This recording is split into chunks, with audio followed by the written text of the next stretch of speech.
자, 오늘 저희가 나누려고 하는 말씀은 느헤미야 1장 말씀인데요.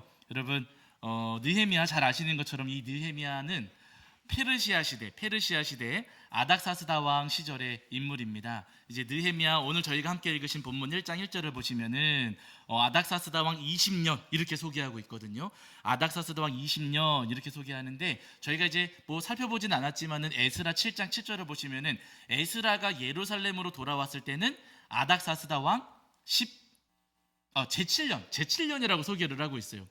에스라는 아닥사스다 왕 제7년에 예루살렘으로 돌아왔고, 느헤미야 같은 경우는 지금 아닥사스다 왕 제20년이라고 지금 소개하고 있는 겁니다. 그러니까 에스라와 느헤미야 사이에는 13년 정도의 시간 차이가 있는 것이고, 그리고 이스라엘 백성들이 1차 포로 귀환 사건이 있었잖아요. 이미 에스라 말씀을 보시면은 이스라엘 백성들이, 유다 백성들이 이제 예루살렘으로 첫 번째 그 귀환하는 일들이 있었습니다. 그때로부터 계산하면은요, 여러분 무려 93년, 95년 정도가 지난 일이에요. 그런 지난 시점입니다. 지금 오늘 느헤미야를 읽어가실 때 1차 포로 귀환이 있었고 그때부터 한 90년 이상 지났을 때로구나 라는 것을 염두에 두시고 이 말씀을 읽으시면 되세요. 자, 그런데 오늘 본문에 이 느헤미야가 아닥사스다 왕 제20년에 수상궁에 머무르고 있었다라고 소개를 합니다. 수상궁은 어디냐면은요, 페르시아 나라의 수도인데 이곳에 이제 왕이 살고 있겠죠. 이곳에 살면서 느헤미야가 무슨 일을 했느냐, 1장 11절에 보시면은요, 내가 술에 왕의 술 관원이 되었느니라 이렇게 또 소개를 하고 있어요. 그러니까 느헤미야는 이때 당시에 아닥사스다 왕의 술 맡은 관원장이었다라고 이야기를 하는 겁니다. 이때 당시에 왕의 술 맡은 사람, 왕의 어떤 술 관원이 어떤 역할이었느냐 사실 정확하게 알 수는 없습니다. 그러나 어떤 사람들은 왕하고 함께 술 마시는 역할을 했다라고 보는 분도 계세요. 왜냐하면 여러분, 왕이 아무하고나 술 마실 수 있어요, 없어요? 없어요. 그리고 왕이 아무한테나 자기 속 얘기할 수 있어요, 없어요?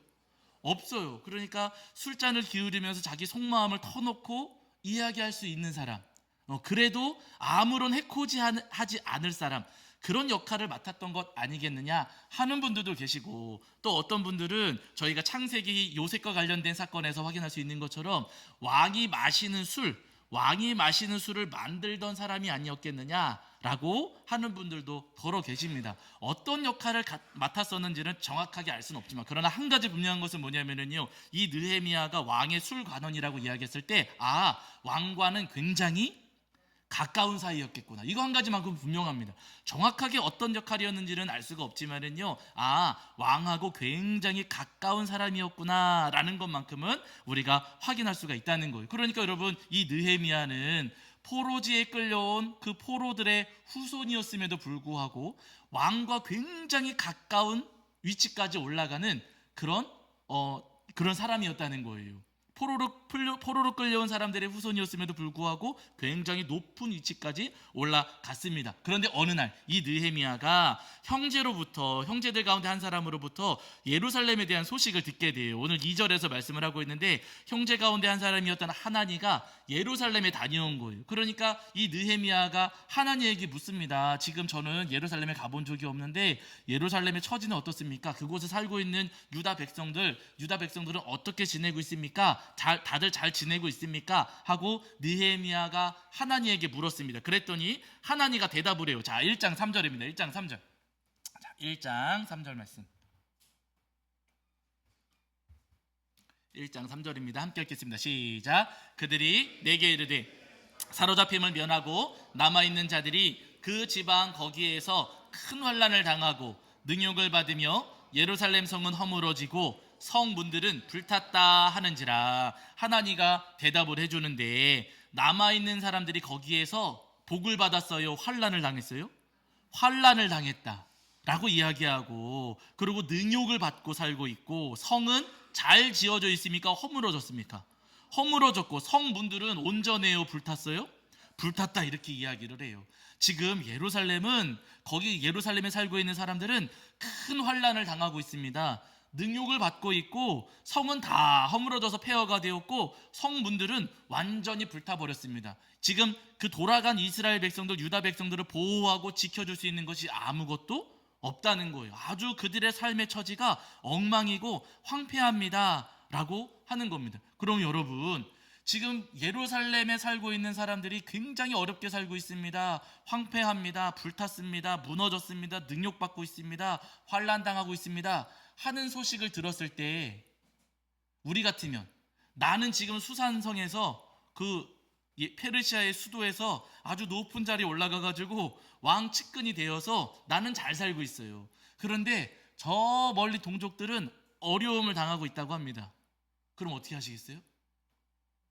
에? 보통 저같이 마음이 못된 사람은, 나는 잘 살고 있고 저 사람들은 못 살, 어렵게 산대요. 어떻게, 저같이 못된 사람 어떻게 하겠어요? 그냥 그렇구나, 아유 고생이 많겠구나 하고 그냥 넘어가겠죠. 내 일은 아니니까. 그런데 여러분, 오늘 본문의 느헤미야는 어떻게 합니까? 느헤미야는 내가 겪고 있는 어려움은 아니지만, 내가 당하고 있는 아픔은 아니지만은요, 동족들이 저 멀리서 환난당하고 능욕받고 성문이 불타고 성문이 허물어지고 성문이 불타고 했을 때 그들의 아픔과 그들의 괴로움에 대해서 꼭 자기 아픔처럼 여기고 자기의 괴로움처럼 여겼다는 거예요. 그러면서 이 느헤미야가 어떻게 하냐면은요, 여러분 오늘 저희가 읽은 1장 5절부터 11절 말씀 가운데 쭉 읽어보시면은요, 하나님 앞에 나아가 뭐 합니까? 기도했어요. 뭐 했다고요? 기도했습니다. 성문이 무너지고 성이 허물어지고 불타고 환난당하고 능욕을 받고 있을 때 여러분, 느헤미야는요 하나님 앞에 나아가서 기도했어요. 그래서 여러분 그 나중에 집에 가셔서 천천히 다 읽어보시되, 자 오늘은 1장 11절만 보실게요. 1장 11절. 자 1장 11절입니다. 1장 11절. 자 1장 느헤미야 1장 11절입니다. 1장 11절 읽겠습니다. 시작. 주여 구하오니 귀를 기울이사 종의 기도와 주의 이름을 경외하기를 기뻐하는 종들의 기도를 들으시고 오늘 종이 형통하여 이 사람 앞에서 은혜를 입게 하옵소서 하였나니 그때 내가 왕의 술 관원이 되었느니라. 아멘. 느헤미야가 하나님 앞에 기도합니다. 하나님 앞에 금식하고 통곡하면서 하나님 앞에 간절한 마음으로 또 진심으로 하나님 앞에 기도하는 거예요. 하나님, 종들의 기도를 들어주시옵소서. 하나님, 은혜를 입게 하여 주시옵소서 하면서 이 느헤미야가 하나님 앞에 기도하고 간절하게 하나님 앞에 매달렸다는 거예요. 여러분, 우리도 마찬가지입니다. 사실 여러분, 우리 삶도 가만히 돌아보면은요, 이 유다 백성들처럼 우리 삶에 환난 당할 때 있습니까? 없습니까? 환난 당할 때, 어려운 일 생길 때 있어요? 없어요? 있어요. 우리 능욕 받을 때 있어요? 없어요? 우리가 사람들한테 손가락질 받고 욕 먹고 자존심 짓밟힐 때 있습니까? 없습니까? 있어요. 직장 생활 하시는 분들, 특히나 군 생활 해보신 우리 청년들은요, 너무나도 잘 알아요. 내가 잘못한 거 없어도 어떻게 돼요? 끌려가서 혼나고 있어요. 막 난 잘못한 거 없는데도 끌려가서 괜히 혼나고 아주 자존심이 팍 상할 정도로, 내 자존감이 확 뭉개질 정도로 아주 호되게 당할 때가 있습니다. 억울한 일, 또 능욕받을 때가 분명히 있다는 거예요. 그뿐만 아니라 여러분, 지금 이스라엘 백성들, 유다 백성들의 성이 허물어졌다 그러잖아요. 우리 삶의 기반이 허물어질 때 있습니까? 없습니까? 우리 삶이 허물어질 때 있어요. 내가 공들여서 해오던 일들이 그냥 한순간에 허물어질 때도 분명히 있고요. 내가 정말로 아끼고 사랑했던 인간관계, 사람 사이의 관계가 한순간에 허물어질 때도 분명히 있습니다. 아니, 이전까지는 건강했는데 어느 날 내 건강이 한순간에 허물어질 때 있어요? 없어요? 있어요. 우리 삶도 허물어질 때가 분명히 있더라는 거예요. 유다 백성들 성문이 불탔다라고 이야기하는데 여러분, 우리 마음이 불탈 때 있어요? 없어요? 내 마음이 타들어갈 때 있어요. 내 마음이 새카맣게 타들어가고 내 마음이 속상할 때 여러분 분명히 있더라는 거면, 누구에게나 마찬가지. 나이가 많든 적든 목사이든 성도이든 여러분 다 똑같습니다. 누구나 어려운 환난을 겪을 때가 있고 능욕받을 때가 있고 삶이 허물어질 때가 있고 내 마음이 타들어갈 때 누구에게나 다 있더라는 거예요. 중요한 것은 우리 삶에 그렇게 어려운 일들이 분명히 있는데 그때마다 여러분 누구한테 가야 된다고요? 누구한테 가요? 하나님께 가셔야 된다고요. 누구한테 매달려요? 하나님께 매달리셔야 됩니다. 누구한테 기도해요? 하나님께 기도하셔야 된다는 거예요. 여러분, 오늘 본문의 느헤미야, 제가 앞에도 말씀드렸잖아요. 이 느헤미야 왕의 술관원이었기 때문에 왕의 최측근입니다. 왕하고 굉장히 가까운 사이예요. 그런데 동족들이 그렇게 어려운 일을 겪고 있습니다. 능욕을 받고 환난을 당하고 성이 허물어지고 성문이 불탔습니다 하는 이야기를 들었을 때 나에게 가까운 왕한테 갔습니까? 하나님한테 갔습니까? 하나님께 갔잖아요. 왕에게 가가지고 매달리고 부탁하고 청탁하는 게 아니라, 여러분이 느헤미야는요, 하나님 앞에 나아가서 엎드리고 금식하면서 통곡하며 하나님 앞에 매달려 기도했어요. 하나님 앞에 기도했습니다. 하나님, 저의 기도를 들어주시옵소서. 주님, 저희가 하나님의 은혜를 입게 하여 주시옵소서. 은혜 베풀어 주셔서 무너진 것들 고쳐주시고 허물어진 것들 다시 세워주시고 상한 것들은 하나님 치유되게 하여 주시옵소서 하면서 하나님 앞에 기도했다는 겁니다. 여러분, 우리도 마찬가지입니다. 우리 삶이 어려운 일을 겪을 때, 우리 삶이 정말 억울한 일을 겪을 때, 또 우리 삶이 무너지고 내 마음이 타들어갈 때, 여러분, 그때마다 우리 하나님 앞에 나아가 엎드려 기도하시는 저와 여러분이 되기를 주의 이름으로 간절히 축원합니다. 우리 성도님들 잘 아시는 말씀 가운데 예레미야 33장 3절 말씀이 있어요. 거기서 하나님께서 예레미야를 통해서 말씀해 주시기를, 너는 내게 뭐 하라 그래요? 너는 내게 부르짖으라. 이거 찾아보실게요. 이거 중요한 말씀. 여러분, 예레미야 33장 3절입니다. 예레미야 33장 3절.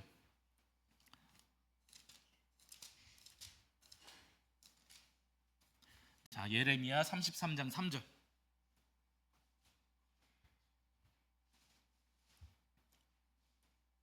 제가 가진 성경에서는 구약 성경 1106페이지 정도에 있습니다. 1106페이지 정도에 예레미야 33장 3절입니다. 33장 3절. 자, 예레미야 33장 3절. 1106페이지 정도 있습니다. 33장 3절. 33장 3절 찾으신 줄 알고 함께 읽겠습니다. 함께 합니다. 시작. 너는 내게 부르짖으라. 내가 네게 응답하겠고 내가 알지 못하는 크고 은밀한 일을 내게 보이리라. 아멘. 맞습니다. 하나님께서 말씀하시기를 너는 내게 어떻게 하라고요? 부르짖으라. 너는 내게 부르짖으라고 하세요. 하나님 앞에 기도하라고 하시는 거예요. 하나님 앞에 기도하면 하나님께서 뭐 하신다고요? 응답하겠고 내가 알지 못하는 크고 은밀한 일을 내게 보이리라. 너희가 나에게 부르짖어 기도하면 나는 너희에게 응답할 것이고 너희가 상상하지 못했던 방법으로 너희에게 역사할 것이다. 너희에게 보여줄 것이다 라고 하나님께서 약속하시면서 말씀하세요. 그러니 여러분, 우리가 기도해야겠습니까? 안 해야겠습니까? 기도해야 된다는 거예요. 예수님께서도 말씀하셨어요. 마태복음 6장 6절에서 너는 기도할 때에 내 골방에 들어가 문을 닫고 은밀한 중에 계시는 내 아버지께 기도하라. 하나님 앞에 기도하라고 하시는 거예요. 그러면 은밀한 중에 보시는 내 아버지께서 갚으시리라. 예수님께서 말씀하셨습니다. 하나님 앞에 우리가 기도하면 하나님께서 갚아주신다라고 하시는 거예요. 여러분, 우리 주님은 우리의 기도를 들으시는 주님이십니다. 우리가 기도하면은요, 우리의 기도를 들으시는 주님이세요. 들으실 뿐만 아니라 우리의 기도에 응답하시는 주님이시라는 거예요. 예수님께서 누가복음에서 이 기도에 대해서, 하나님 앞에 올려드리는 기도에 대해서 한 가지 비유로 말씀을 해주시는데, 어떤 재판장이 있었어요. 이 재판관이 굉장히 악한 사람이었다는 겁니다. 얼마나 악했냐면은 하나님도 두려워하지 않고 사람들도 가볍게 여기는, 하나님을 두려워하지 않고 사람은 가볍게 여기는 그런 아주 악한 재판관이었습니다. 그런데 이 재판관에게 어떤 과부가 매일같이 찾아와가지고 매달려 간구하는 거예요. 도와달라고. 과부가 매일같이 찾아와가지고 매달려서 도와달라고, 풀어달라고, 원한을 풀어달라고 매달리는데 이 재판관이 악하니까 들어줘요, 안 들어줘요? 안 들어주는 거예요. 안 들어주고 그렇게 무시하고 지내고 있는데, 날마다 찾아와서 매달리니 이 재판관이, 악한 재판관이 어떤 생각을 하냐면은요, 야, 이 사람, 나는 하나님도 두렵지 않고 사람도 나는 무시하고 살아가는 사람인데, 아니 매일같이 이렇게 찾아와 나한테 매달려 간구하니 아유 귀찮아 죽겠다, 들어줘야겠다 해가지고 이 관원이, 악한 관원이 과부의 원한을 풀어주었다 하시는 말씀을 예수님께서 해주신다는 거예요. 여러분, 무슨 이야기겠습니까? 아무리 불의한 재판관이라 할지라도 간절한 부르짖음을 외면하지 않는다는 거예요. 그렇다면 여러분, 우리 하나님은 의로우시고 선하신 주님이신데, 의롭고 선하신 주님께서 자녀들의 부르짖음을 외면하시겠습니까? 들어주시겠습니까? 당연히 들어주신다는 것. 악한 사람이라 할지라도 들어주는데 의로우신 주님께서 자녀들의 기도를 당연히 들어주시고 응답해 주신다 하시는 말씀입니다. 물론 여러분, 내가 바라는 대로, 내가 원하는 대로, 내가 기대하는 대로 꼭 그렇게 맞게 들어주시는 것은 아니세요. 그러나 여러분, 가장 선한 방법으로 또 가장 좋은 곳으로 응답하시고 역사하시는 주님이십니다. 우리가 기도할 때 우리가 우리 삶의 가장 선한 것으로, 우리 삶의 가장 좋은 것으로 우리에게 응답해 주시는 주님이시라는 거예요. 여러분, 오늘 우리가 함께 읽은 느헤미야 본문을 보시면은 느헤미야가 하나님 앞에 애통한 심정으로 또 간절한 심정으로 하나님 앞에 기도했잖아요. 느헤미야가 하나님 앞에 기도했을 때 하나님께서 그 기도 들으셨을까요? 안 들으셨을까요? 들으셨습니다. 응답하셨을까요? 안 하셨을까요? 응답하셨습니다. 느헤미야 2장을 보시면은 하나님께서 응답해 주시는 그 장면이 나오거든요. 느헤미야가 술관원이었으니까 왕을 만나서, 아닥사스다 왕을 만나가지고 왕과 함께 술잔을 기울였던 거예요. 왕과 함께 술잔을 기울이면서 대화를 나누는데, 여러분 생각을 해보세요. 왕과 함께 술잔을 기울이는데 느헤미야의 역할이라고 했다면 당연히 왕의 이야기를 들어주고 왕을 위로하고 왕을 격려하는, 당연히 느헤미야는요 왕의 기분을 맞춰주는 역할을 해야 되지 않겠습니까? 그거 하라고 그거 맡겨준 거 아니겠어요? 아니, 자기 하소연하라고 그 자리에 앉혀놓은 게 아니고 왕의 이야기를 들어줘라 하면서 그 자리에 앉혀줬을 텐데, 왕하고 술잔을 기울이면서 가만히 보니까 누구 얼굴이 더 어두워요? 왕보다도 느헤미야 얼굴이 더 어두운 거예요. 왕보다도. 여러분, 그러면 되겠습니까? 안 되겠습니까? 안 되죠. 사실 여러분, 그러면은요 이거 목이 달아날 수도 있는 거예요. 왕과 지금 왕의 이야기를 들어주라고 거기 앉혀놨는데 오히려 느헤미야의 얼굴이 더 어둡고 수심이 가득한 채로 앉아있는 겁니다. 그런데 놀랍게도 이 아닥사스다 왕이 느헤미야 얼굴을 보고서 너 왜 그러냐, 너 얼굴에 수심이 가득하다, 너 무슨 일 있느냐 하면서 왕이 느헤미야에게 오히려 물어보고 느헤미야의 수심을 걱정하더라는 거예요. 그러니까 느헤미야가 뭐라고 대답해요? 여러분, 그냥 보통의 상황이었다면 아무 일도 아닙니다, 아무 일도 없습니다, 괜찮습니다, 이렇게 해야 될 텐데 느헤미야가 자기 속 이야기를 꺼내 놓아요. 우리 동족들이 예루살렘에서 이런 어려움을 겪고 있다고 합니다. 제가 그 소식을 듣고서 마음이 너무 괴로웠습니다. 그러면서 느헤미야가 이야기를 해요. 가가지고 성을 다시 지을 수 있도록 도와주십시오 하는 이야기를 하는 거예요. 근데 여러분, 왕이 이 요구를 들어주었을까요? 안 주었을까요? 들어주었어요. 여러분, 이게 놀라운 일입니다. 내가 이야기한다고 다 되는 게 아니거든요. 근데 왕이 그 이야기를 듣고서는 그래? 그럼 너 예루살렘에 가서 성벽 다시 지어 해가지고 여러분, 성벽을 지을 수 있는 상황이 만들어졌어요. 그런데 여러분, 느헤미야가 여기서 한 발 더 들어갑니다. 무슨 이야기냐면요, 왕이시여, 허락해 주셔서 감사합니다. 감사하긴 한데 성벽 지을 수 있도록 자재도 주십시오. 이거 말이 돼요, 안 돼요? 예? 아니, 우리 그런 속담이 있잖아요. 물에 빠진 사람 건져줬더니 뭐 한대요? 보따리 내놓으라. 아니, 건져준 것만으로도 고마운데 보따리 내놓으라고 하는 거예요. 물자도 자재도 내어주십시오. 그리고 한 가지 더 요구를 해요. 행정명령도 내려주십시오. 제가 거기까지 가는 동안에 여러 성들을 또 지나가야 되는데 한 번에 통과할 수 있도록 조서도 써주시고, 성벽 지을 때 여러 가지 또 사람들이 와가지고 이거 누구 지시로 하는 거냐 이야기할 텐데 그냥 아무 문제 없도록 종이 한 장만 좀 써주십시오 하는 부탁을 왕에게 하는 거예요. 여러분, 이거 들어줄 수 있습니까? 없습니까? 아니, 허락해 준 것만으로도 감사한데 물자 내주세요, 자재 내주세요, 행정명령도 내려주세요. 여러분, 보따리 내려오라고 이야기하는 거거든요. 여러분, 보따리 줬을까요? 안 줬을까요? 줍니다. 일사천리로 모든 일들이 다 해결이 되더라는 거예요. 여러분, 이거 누가 응답하신 거예요? 하나님께서 응답하신 겁니다.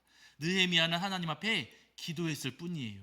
어려운 일이 있습니다, 마음이 타들어갑니다, 하나님 괴롭습니다 하면서 하나님 앞에 기도했을 뿐입니다. 하나님께서는 그 기도를 들어주셨고 그 기도에 가장 선한 방법으로, 가장 좋은 방법으로 응답하시고 역사하셨습니다. 여러분, 우리도 마찬가지. 우리 삶에도 우리 삶이 무너질 때, 우리 삶이 힘들 때, 내 마음이 타들어가고 내 자존심이 다 무너질 때 분명히 있습니다. 여러분, 그때마다 하나님 앞에 나아가 기도하시는 저와 여러분이 되기를 주 이름으로 간절히 축원합니다. 여러분, 사람은 내 무너진 삶 고쳐줄 수 없습니다. 사람에게 가가지고 나 이런 일이 있었어, 나 이렇게 괴로웠어 이야기하면 어떻게 돼요?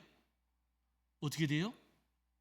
그 사람이 그 이야기 가만히 듣고 있다가 기도하겠습니까? 딴 데 가서 야 그랬대 소문 퍼뜨리겠습니까? 네, 소문 퍼뜨려요. 사람한테 이야기해봐요 여러분 좋을 게 없어요. 물론 중보기도는 요청해야죠. 중보기도는 요청하겠지만은요 사람에게 가지고 나 위로해줘 나 도와줘 해봐야 여러분 아무런 유익이 없습니다. 우리를 도와주시고 건져주시는 분은요 여호와 하나님 한 분밖에 없어요. 바라는 여러분 우리 마음이 타들어갈 때마다 속상한 일 당하고 억울한 일 당할 때마다 우리 삶이 허물어지고 내 건강이 무너질 때마다 우리 주님께로 나아가 매달려 기도하시는 저와 여러분이 되기를 주 여러분을 간절히 축원합니다. 여러분 성경을 보시면은요 기도에 응답하시는 하나님의 손길이 아주 가득하게 기록되어 있어요. 이스라엘 백성들 400년 이상 종살이할 때 그들이 너무 괴로우니까 하나님 앞에 부르짖었잖아요. 하나님께서 그 부르짖음 들으셔요 못 들으셔요?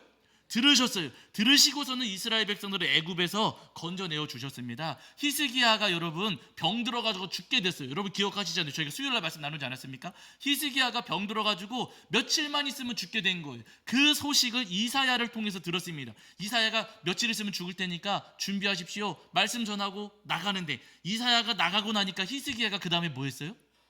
벽을 바라보고 기도했잖아요. 하나님 앞에 통곡하면서 기도했습니다. 그랬더니 하나님께서 기도 들어주셔요 안 들어주셔요? 들어주셨어요. 생명을 무려 15년이나 연장시켜 주셨습니다. 신약 성경에도 많아요 여러분. 신약 성경에도 초대교회 여러분 그 헤롯이 초대교회를 어떻게든 박해하려고 그 누굽니까 야고보 요한의 형제 야고보를 붙잡아다가 처형했어요. 야고보가 순교당했습니다. 유대인들이 막 좋아하니까 야 잘됐다 베드로도 붙잡아다 죽이자 해가지고 베드로도 붙잡아서 감옥에 가뒀어요. 이제 내일 아침이 되면은 사형을 집행하는 겁니다. 베드로가 붙잡혔을 때 초대교회 성도님들이 뭐 했을까요? 기도했습니다. 그 밤에 초대교회 성도님들은 열심히 기도했어요. 그랬더니 여러분 어떤 일이 벌어지냐면요 하나님께서 예수님께서 천사를 보내셔가지고 감옥문 열어주시고 잠들어 있는 베드로를 툭툭 쳐셔가지고 베드로야 일어나 얼른 나가 하셔서 붙잡혀 있었던 죽을 수밖에 없었던 베드로를 살려주시고 구해주시는 은혜의 역사가 있었습니다. 여러분 설교 듣다가 유두고가 바울 설교 듣다가 창문에서 뚝 떨어져가지고 어떻게 됐어요? 죽었어요. 그 자리에서 죽었습니다. 그때 바울이 내려가가지고 뭐 해요? 기도해요. 기도했더니 죽었던 유두고가 어떻게 됩니까? 살아났어요. 여러분 기도할 때 회복이 되고 기도할 때 문이 열려지고 기도할 때 우리 주님께서 고쳐주시고 우리를 살려주신다는 거예요. 여러분 기도해야 됩니다. 기도 없이는요 하나님의 은혜를 우리가 누릴 수 없어요. 바라기는 여러분 괴로운 일이 있을 때마다 어렵고 힘든 일들이 있을 때마다 우리 삶이 무너지고 내 마음이 타들어갈 때마다 생명 되시고 소망 되시는 우리 하나님 앞에 나아가 기도하시는 저와 여러분이 되기를 주의 이름으로 간절히 축원합니다. 제가 얼마 전에 이거 영상만 보시고 마칠게요. 얼마 전에 참 놀라운 영상 한 가지를 봤어요. 요즘에 워낙에 그 AI 해가지고 막 조작된 영상이 많으니까 이게 가짜가 아닐까? 아 진짜가 맞겠지? 하는 의구심도 살짝 있긴 하죠. 근데 저는 진짜라고 생각이 되거든요. 너무 이거는 조작된 것 치고는 너무 진짜 같아요. 그래서 AI 영상은 아닌 것 같고요. 진짜 같은 영상. 여러분 잠깐 설명해 드리면은 유치원 아이가 엘리베이터에 갇힌 거예요. 근데 어떻게 하는가 보세요. 이거 잠깐 보실게요. 엘리베이터에 갇힌 한 아이, 어쩔 줄 몰라 하며 발을 동동 구릅니다. 곧이어 두 손을 꼭 모으고 웅크려 앉아 기도를 시작하는데요. 이 소년의 기도가 통한 걸까요? 잠시 후 엘리베이터 문이 열립니다. 소년은 잠시 머뭇거리더니 이내 엘리베이터에서 나가 탈출합니다. 현지 시각 28일 프리프레스 저널이 보도한 엘리베이터 CCTV에 엘리베이터에 갇힌 어린 소년의 모습이 화제인데요. 영상 속 아이는 겁에 질린 채 주님 문을 열어주세요. 조금 무섭지만 주님이 저와 함께 계신 걸 알아요 라고 속삭입니다. Jesus, por favor, abre a porta do elevador. Eu tô com um pouquinho de medo, mas eu sei que o Senhor cuida de mim. 아이가 기도를 마치고 아멘이라고 말하는 그 순간 굳게 닫혀있던 엘리베이터 문이 활짝 열립니다. 조금 놀란 듯 뒷걸음질 치던 소년은 문이 닫히기 전 재빨리 엘리베이터에서 탈출하는데요. 영상은 SNS를 중심으로 빠르게 확산하며 감동을 주고 있습니다. 여기까지 보실게요. 아니 아멘 하시는 분 한 분도 안 계시네. 여러분 저는 깜짝 놀랐어요. 저 나이에 초등학생도 아니고 중학생 고등학생도 아니고 여러분 청년도 아니고요 유치원생 정도밖에 안 됩니다. 그런데 그 아이가 엘리베이터에 혼자 갇혔어요. 얼마나 무섭겠어요. 그럼 여러분 저 경우에 어떻게 해요? 보통 울죠. 엄마 그냥 우는 게 보통의 경우이죠. 그런데 너무 놀라운 것은요 저 어린 아이가 저기서 뭐 해요? 기도했어요. 근데 기도하는 모습을 보세요. 무릎 꿇고 손 모으고 기도해요. 근데 여러분, 저희가 뭐 영어가 짧고 저 무슨 말인지 정확히는 모르지만, 그러나 저 아이가 기도할 때에도 정확한 문장으로 기도합니다. 저와 함께 계심을 믿어요. 주님 도와주세요. 문 열어주세요. 하면서 하나님 앞에 기도해요. 여러분, 기도했더니 어떻게 돼요? 문이 열렸습니다. 아멘. 네. 여러분, 저 아이가 기도했을 때 문이 열리더라. 물론 여러분, 세상 사람들, 믿지 않는 사람들은 우연이다, 타이밍이 절묘했다, 그렇게 이야기했겠지만은요, 누가 하신 거예요? 하나님께서 하시는 겁니다. 하나님께서 저 문을 열어 주시는 거예요. 그 아이의 기도를 들으시고 하나님께서 문을 열어 주십니다. 여러분, 저 아이의 기도를 들어주신 주님께서는요, 우리의 기도도 들어주십니다. 우리 하나님 귀가 어둡지 않아요. 나무로 만들고 돌로 만든 우상들은 들을 수가 없어요. 그러나 여러분, 우리 하나님께서는요, 귀가 있으십니다. 우리의 기도를 들으시고 손과 발이 있으셔서 우리 삶에 일하시고 역사하시는 주님이세요. 바른 여러분, 괴로운 일이 있을 때마다, 우리 마음이 무너질 때마다, 내 삶이 타들어갈 때마다 나를 고치시고 회복시켜 주시는 우리 주님의 은혜를 소망하시면서 우리 주님께 간절한 마음으로 기도하시는 저와 여러분이 되기를 주의 이름으로 간절히 축원합니다. 자, 우리 찬송합니다. 찬송가 591장 찬송하시면서 준비하신 예물 봉헌하겠습니다. 찬송 591장입니다.